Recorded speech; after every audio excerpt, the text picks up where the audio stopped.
Good morning everyone. আজকে সকাল সকাল স্নানও হয়ে গেছে, রান্না বান্নাও হয়ে গেছে। একটু ঘরে ধূপধুনো দিয়ে নিচ্ছি।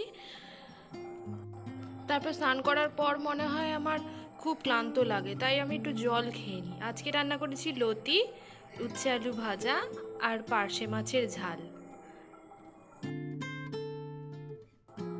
তারপর খাওয়া দাওয়া হয়ে গেছে, দুজন মিলে বসেছি, একটু তরমুজ খাচ্ছিলাম।